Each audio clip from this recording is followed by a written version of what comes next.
এক ফোঁটা দয়া। একদিন নবী মুহাম্মদ সাল্লাল্লাহু আলাইহি ওয়াসাল্লাম সাহাবীদের সঙ্গে বসেছিলেন।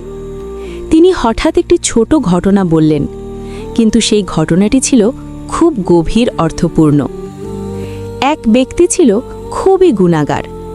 মানুষ তাকে ভালো চোখে দেখত না। কিন্তু একদিন সে মরুভূমিতে হাঁটছিল। হঠাৎ সে দেখল একটি কুকুর তৃষ্ণায় কাতর, জিহ্বা বের করে মাটিতে লুটাচ্ছে। লোকটির কাছে কোনো পানি ছিল না, তবুও সে কূপে নেমে নিজের জুতা ভরে পানি তুলে আনল এবং সেই কুকুরটিকে পানি পান করালো। এই ছোট কাজটি করার পর সে নিজেই ভাবেনি এতে কোনো সওয়াব হবে, কিন্তু নবী সাল্লাল্লাহু আলাইহি ওয়াসাল্লাম বললেন, এই একটি দয়ার কাজের কারণে আল্লাহ তার সমস্ত গুনাহ ক্ষমা করে দিলেন। সাহাবীরা অবাক হয়ে জিজ্ঞাসা করলেন, হে আল্লাহর রাসূল সাল্লাল্লাহু আলাইহি ওয়াসাল্লাম, প্রাণীদের প্রতিও কি সওয়াব আছে?